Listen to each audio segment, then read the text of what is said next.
70-80 हज़ार की लीड से जीत रहे थे। हमने उनको हरवाया है और उनके ऊपर जाली मोहरें लगा के सबको हरवाया। कमिश्नर साहब, जब जाली मोहरें लग रही थी उस वक्त आपने किसी से कहा कि सब कुछ हो रहा है, गलत हो रहा है, इसको रोका जाए? देखिए, मैं ये सारी इस गलतकारी की जिम्मेदारी अपने ऊपर ले रहा हूँ और साथ आपको बता रहा हूँ कि जो चीफ इलेक्शन कमिश्नर है, जो चीफ जस्टिस है, वो भी इस काम में पूरे शरीक। कमिश्नर साहब, सब कुछ होता रहा, ये इतना सब कुछ हुआ, आखिर किसके कहने पर होता रहा? आप क्यों प्रेशर में थे? किसने ऐसा किया? मेरे ऊपर कोई दबाव नहीं है। मेरे बाप दादा भी अंग्रेजों के खिलाफ और सिखों के खिलाफ जंगें करते रहे हैं, लड़ते रहे हैं ये मुल्क बनाने के लिए। अब मैं इस मुल्क को तोड़ने का हिस्सा नहीं बन सकता। कमिश्नर साहब, आपने रावलपिंडी की बहुत बड़ी खिदमत की है, आपने बड़े बड़े मेगा प्रोजेक्ट में 24 घंटे काम किया है।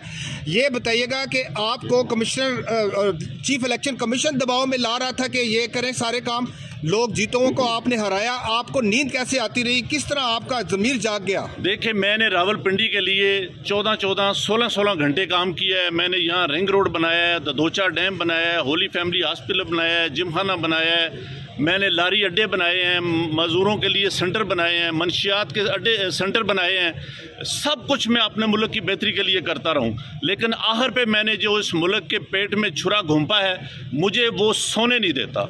मैं ये सुकून की मौत मरना चाहता हूँ।